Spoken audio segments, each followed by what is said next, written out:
लिखे बेटा आपने? समझ में आ रहा है अर्षित आपको? क्या हो गया?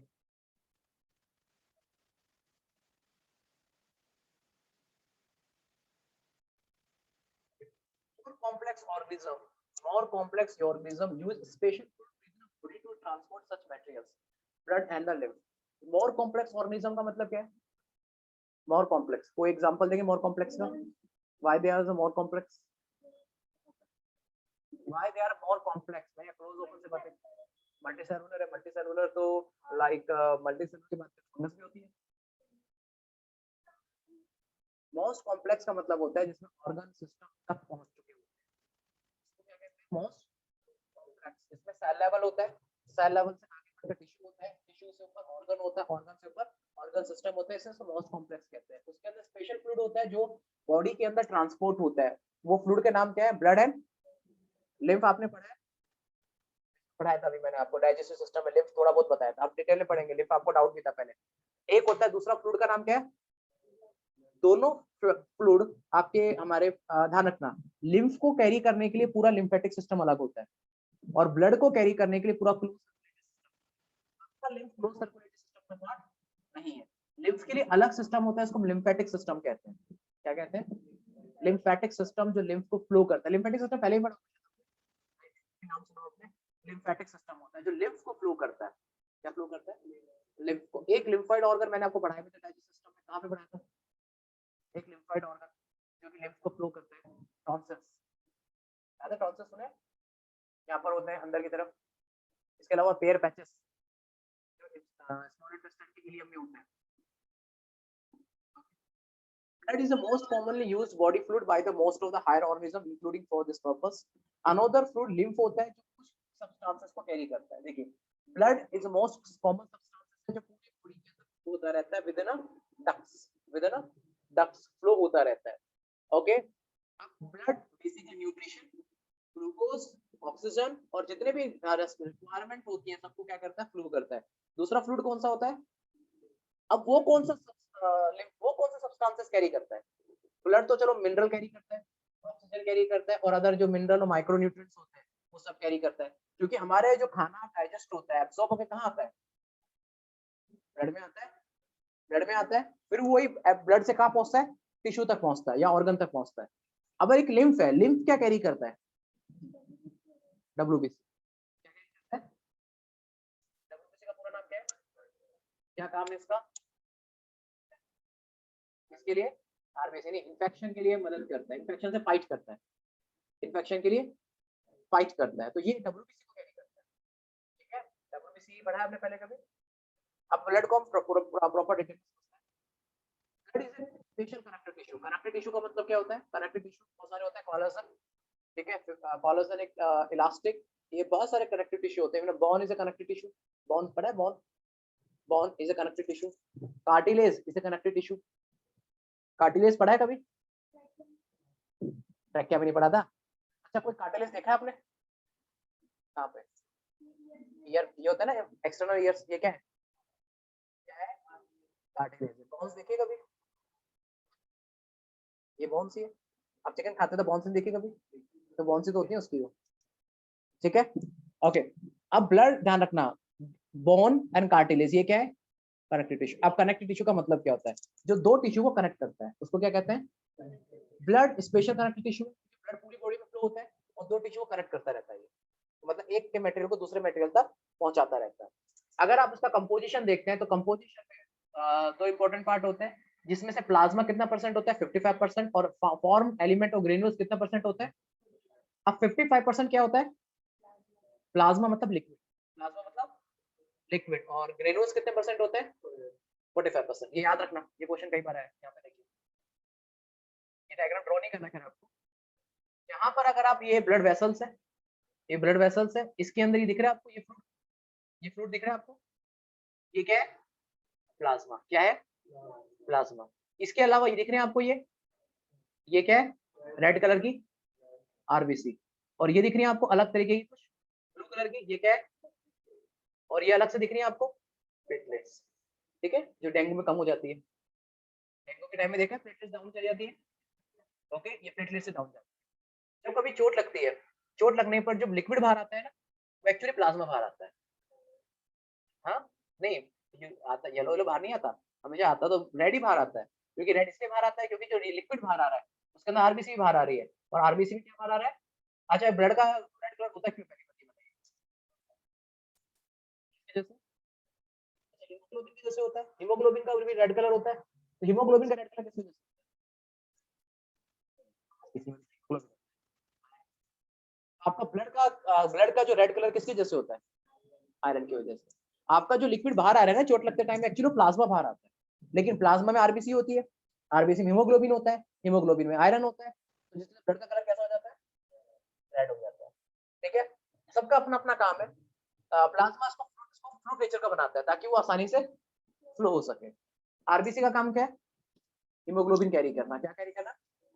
और हीमोग्लोबिन का काम क्या है? ऑक्सीजन कैरी करना। डब्ल्यूबीसी का काम क्या है? इन्फेक्शन के अगेंस्ट फाइट करना। डब्ल्यूबीसी के 5 टाइप होते हैं। पढ़ा है आपने? कभी देखा है आपने डॉक्टर एक बार सजेस्ट करते हैं टीएल टोटल ल्यूकोसाइट काउंट। जब डॉक्टर के पास कभी पेशेंट आता है ना मलेरिया होता है या डेंगू होता है, टीएलसी लिखते हैं उसके ऊपर, टीएलसी टेस्ट करवा लीजिए या सीबीसी। सीबीसी देखा है? सीबीसी डॉक्टर एक रिपोर्ट लिखते हैं सीबीसी काउंट, सीबीसी टेस्ट करवाइए। सीबीसी सीबीसी का पूरा नाम क्या होता है? हाँ ठीक है, क्या होता है? Blood count. अपने ब्लड काउंट की रिपोर्ट देखिए, उसमें लिखा रहेगा आरबीसी, प्लेटलेट्स और डब्ल्यूबीसी। डब्ल्यूबीसी के 5 टाइप लिखे होते हैं, monocytes, lymphocytes, basophils, eosinophils, neutrophils. ये सारे लिखे रहते हैं पांचों टाइप, और पांचों टाइप में उसका नंबर लिखा रहता है, ये कितने कितने अमाउंट में। देखा कभी ब्लड रिपोर्ट? कभी ब्लड टेस्ट हुआ है? सीबीसी हुआ है? तो सीबीसी देखा रिपोर्ट होना देखा, उसमें लिखा रहेगा हर एक एलिमेंट लिखा रहेगा सीबीसी। आज के टाइम में सीबीसी कॉमन है। अगर आपको डेंगू है तो सीबीसी होता है, टाइफाइड है तो सीबीसी होता है। टाइफाइड में क्या होता है कि आपका टाइफाइड के अंदर जनरली डब्ल्यूबीसी डाउन चली जाती है। ठीक है? या फिर आपको अगर डेंगू है तो प्लेटलेट्स डाउन चली जाती है। तो उनका एक नंबर होता है। और अगर सीबीसी बहुत ज्यादा जा रही है, सॉरी सीबीसी नहीं, डब्ल्यूबीसी बहुत ज्यादा जा रही है, वो होता है कैंसर के अंदर, इसको ल्यूकेमिया कहते हैं। ठीक है? प्लेटलेट्स का काम क्या होता है? प्लेटलेट्स का काम क्या होता है? डब्ल्यूबीसी का काम समझ में आ गया, प्लेटलेट्स का क्या काम है? ब्लड को कोगुलेट करना। ब्लड को कोगुलेट करना, लेकिन जब ब्लड बाहर आए, ब्लड को अंदर कोगुलेट करने के तो ब्लड अंदर ही जम जाएगा, फ्लो फ्लो कहाँ से होगा? क्या करना है? जब ब्लड आता है उस टाइम के ब्लड ब्लड निकलना बंद हो जाता है, वो किसकी वजह से होता है? प्लेटलेट्स की वजह से। किसकी वजह से? प्लेटलेट्स में कुछ ऐसे एक प्रोटीन होती है, इधर देखो मेरे रंग में, थ्रोम्बिन प्रोटीन। वो थ्रोम्बिन प्रोटीन वहाँ पे जाल बना देती है, फाइबर बना देती है, जिससे क्या होता है ब्लड का फ्लो। इसका क्या कहता है? क्लोटिंग। क्लोटिंग के लिए एक दूसरा वर्ड हो रहा है कोगुलेशन। क्या होता है? कोगुलेशन। पढ़ा है केमिस्ट्री में? पढ़ा होगा कोगुलेशन? ओके, चलो कोई नहीं, यहाँ भी पढ़ाओ। द एलिमेंट्स ऑफ, दोबारा देख लीजिए डायग्राम। ये क्या है? ब्लड वेसल्स है। ये ब्लड वेसल्स का ल्यूमन है, ल्यूमन के अंदर क्या फ्लो हो रहा है? ब्लड फ्लो हो रहा है। ब्लड के अंदर क्या क्या है? प्लाज्मा कितना परसेंट है? 5%। और इसमें से अब बचे 45%। 45% में तीन चीजें आती है, आरबीसी, डब्ल्यूबीसी और प्लेटलेट्स। इसमें से सबसे हाईएस्ट परसेंटेज में क्या होती है? कितना, मतलब आप 51%, 55% है, तो 55% में अगर 100 उसको 100% में देखें तो सबसे ज्यादा क्या होती है आपकी? सॉरी नहीं, आपका 41% होती है। सॉरी, आपका जो 45% है, वो आउट ऑफ 45%, आउट ऑफ 45%, 41% क्या होती है? ओके, 4% क्या होती है? और 0.01% प्लेटलेट्स, राइट? जिसमें आपकी जो डब्ल्यूबीसी का टाइम कौन कौन सा? लिम्फोसाइट, बेसोफिल, इओसिनोफिल, मोनोसाइट और ये 5 टाइप है। इन पांचों टाइपों के बारे में पढ़ेंगे। ये डायग्राम क्लियर हो गया? ठीक है? तो ओके, अब अगर आप पूरा ब्लड का कंपोजिशन देखते हैं तो सबसे हाईएस्ट परसेंटेज में क्या होता है? कितने परसेंट? और सबसे सेकंड नंबर पे हाईएस्ट क्या होता है? क्यों हाईएस्ट नंबर क्यों होती है?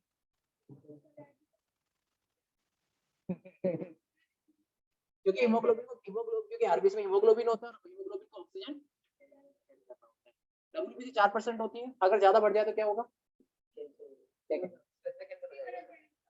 फीवर नहीं होता बेटा।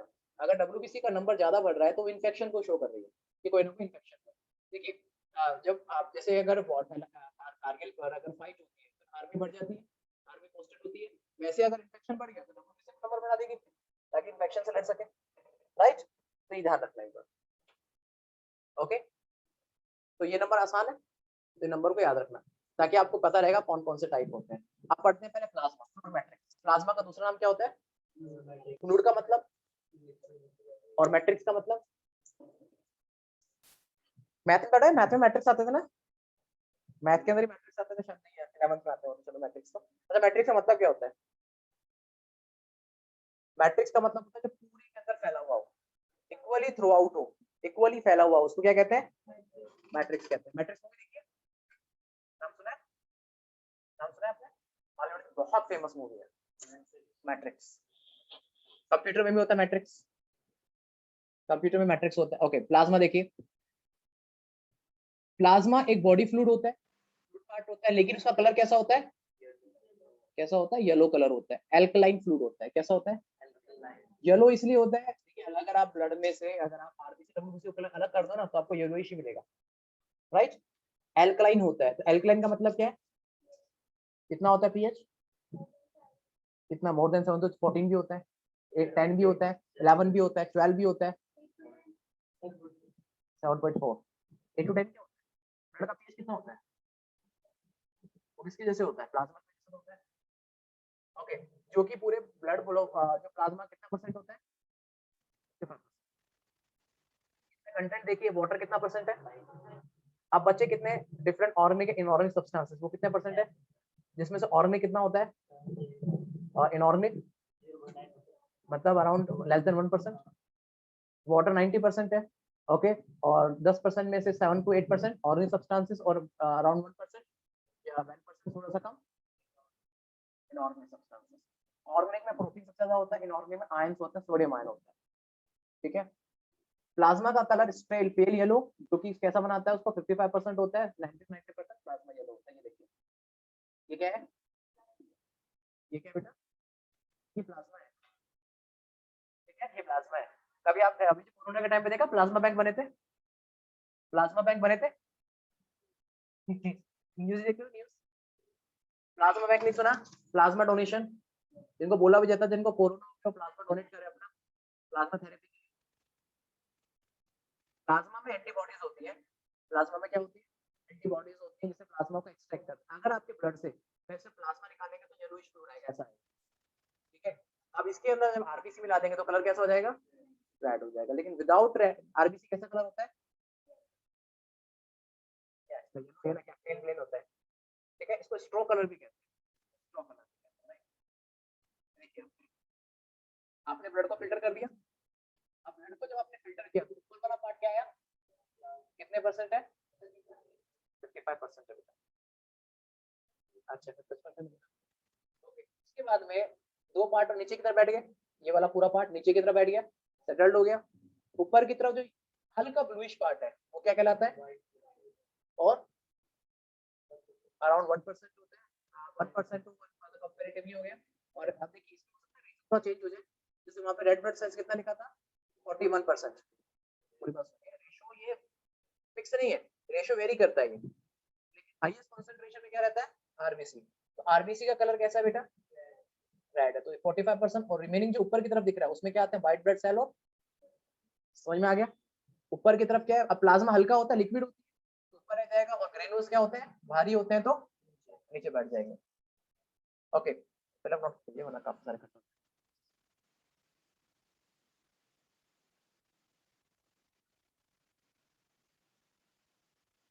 आपको समझ में आ रहा है बेटा?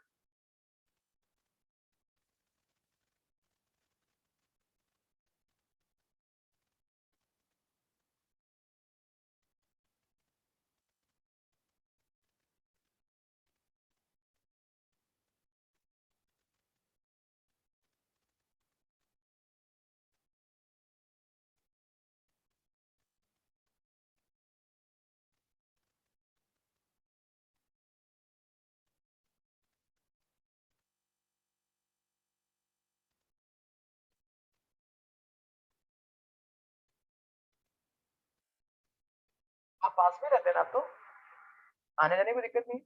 कहाँ पे आपका घर? आपने देखा है मेरा घर? 2-3 गली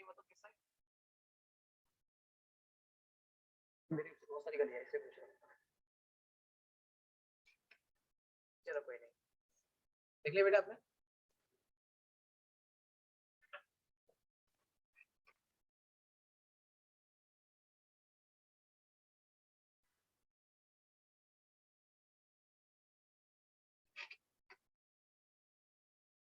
लिम्फ भी ध्यान रखना क्लोज सर्कुलेशन में होता है।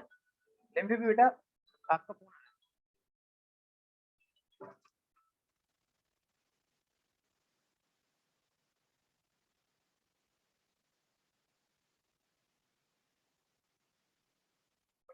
चले जाओगे। आपको ये लगा प्रॉब्लम आई आपको? आपको यहाँ क्या पता लग सकता? जेनेटिक्स आपको क्लियर हो गया? समझ में आ गया जेनेटिक्स?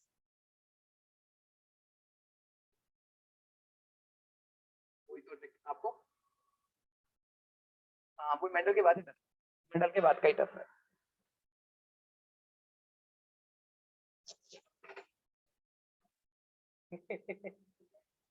अभी तो बेटा आपने बेस लेवल पढ़ा है, अभी तो फाउंडेशन लेवल पढ़ोगे तो और भी अच्छा लगेगा। ध्यान रखना अगर किसी मेडिकल के किसी टीचर को या किसी एग्जामिनर सेटर को पेपर अगर टफ बनाना है ना तो वो जेनेटिक्स से क्वेश्चन टफ कर देगा।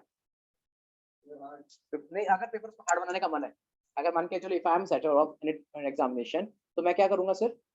जेनेटिक्स बाकी अपने आप पेपर टफ हो जाएगा। जेनेटिक्स बच्चे लुढ़क जाएंगे, जेनेटिक्स सॉल्व नहीं कर पाएंगे, क्वेश्चन बहुत टफ होता है जेनेटिक्स का क्वेश्चन। जेनेटिक्स को मेंडल के जेनेटिक्स पढ़िए ना, एक एडवांस जेनेटिक्स है। मेंडल की जेनेटिक्स पढ़ी वो क्लासिकल जेनेटिक्स है, एक एडवांस जेनेटिक्स आती है। अगर मुझे पेपर टफ करना है तो मैं जेनेटिक्स टफ कर दूंगा बस, अपने आप अच्छे। इसलिए इसलिए आप जो क्वेश्चन सॉल्व कर रहे थे ना बेटा, आप जो क्वेश्चन सॉल्व कर रहे थे वर्षा, आप जो टैब से क्वेश्चन सॉल्व कर रहे थे ना वो बहुत अलग क्वेश्चन वैरायटी क्वेश्चन चले गए थे आपके। मैं करवा दूंगा लेकिन थोड़ा टाइम चाहिए, मैं करवा दूंगा।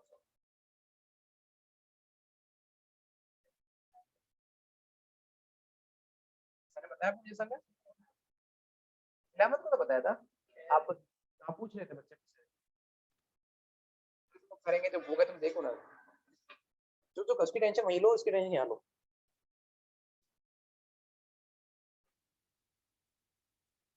तो इनकी टेंशन क्यों ले रहे हो? आप तो बोर्ड की टेंशन हो ना सीधा इसमें। अच्छा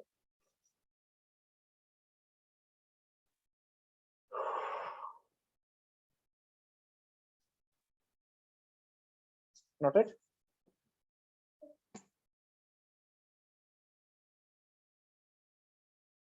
आपके पापा क्या करते हैं बेटा? ट्रांसपोर्ट का कहता में बाहर। अच्छा आपके पापा जानते होंगे शायद।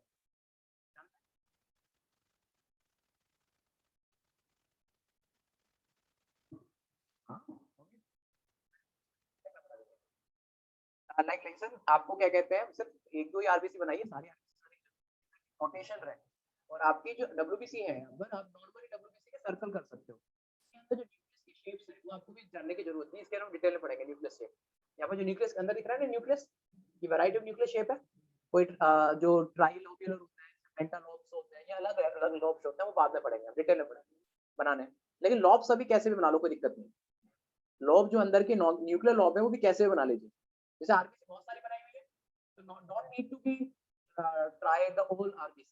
आप एक एक आरबीसी बना के उसको नोटेशन दे दीजिए ताकि पता चले आरबीसी कितना परसेंट होता है। एक्चुअली जो रेशियो अलग अलग लिख रखा है ना, हर ह्यूमन में अलग अलग मिल जाता है रेशियो भाई, दैट्स व्हाई इसका रेशियो फिक्स नहीं है। हां बट आरबीसी हाई कंसंट्रेशन में रहती है हमेशा। मेरा टाइम हो जाएगा तो होगा।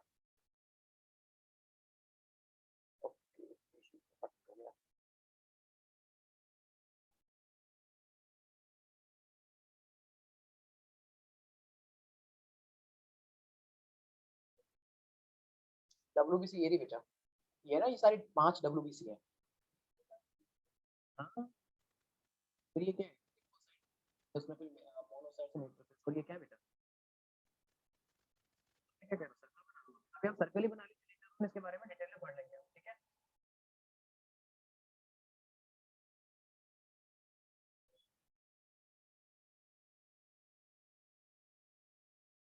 लिखा है? लिख रहे हैं तो नीचे लिख लो, नीचे एरो नहीं कर सकते? हाँ, नीचे एरो करके लिख लो। पता तो होना चाहिए ना कि दोनों साइड से लिम्फो साइड से है पड़ेगा। अभी तो सिर्फ बेसिक पिक्चर बनाया।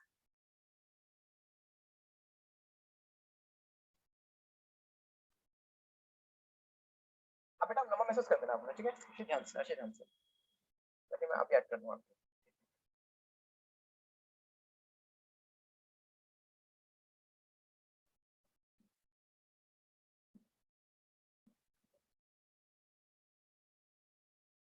वैसे भी आपके टाइम पर तो हर बच्चों को नेट का एग्जाम देना ही पड़ेगा के लिए। हाँ, ये 0.01% है, ठीक है? 0.01% है। RBC 41% and they are remaining 4%।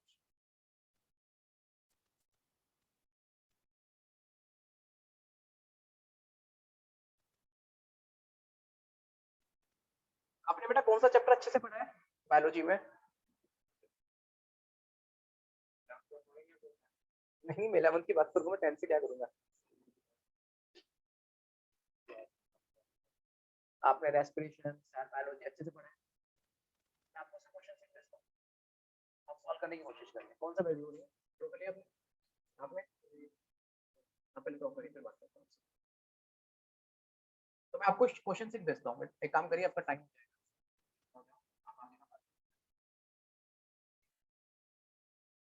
हर्षित, मतलब आपने आगे का बात आप नोट कर लेना, नहीं हो जाएगा तो। आप आपने कौन सा चैप्टर अच्छे से पढ़ा है ताकि मैं उसके क्वेश्चन आपको भेजूं और आप क्वेश्चन घर पे ट्राई करेंगे सॉल्व करने की?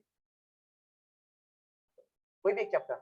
सेल डिवीजन आपने पढ़ लिया, सेल इलेक्ट्रोलाइट पढ़ लिया, रेस्पिरेशन पढ़ लिया। ओके, पहला तो बहुत इजी चैप्टर है, तीनों चैप्टर में से कौन सा 300 और 4 दिन याद रखना, ठीक है? और कितने क्वेश्चन नेट की भी सॉल्व किए, मुझे कल प्लीज लिख के देना, ठीक है? कौन सा चैप्टर अच्छे से पढ़ लिया आपने? मैं आपको रेस्पिरेशन शीट भेजूं, मैं आज आपको भेजता हूँ, ठीक है? आपको पसंद है तो फॉरवर्ड कर दूंगा। उसमें क्या कंटेंट है, ऊपर मैंने टॉपिक के वाइज में टॉपिक वाइज में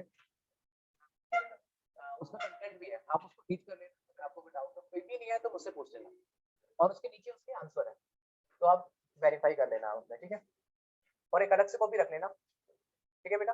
ताकि आप पता इन बिटवीन, जब से क्या कहते हैं, इन बिटवीन अपने क्वेश्चन आप सॉल्व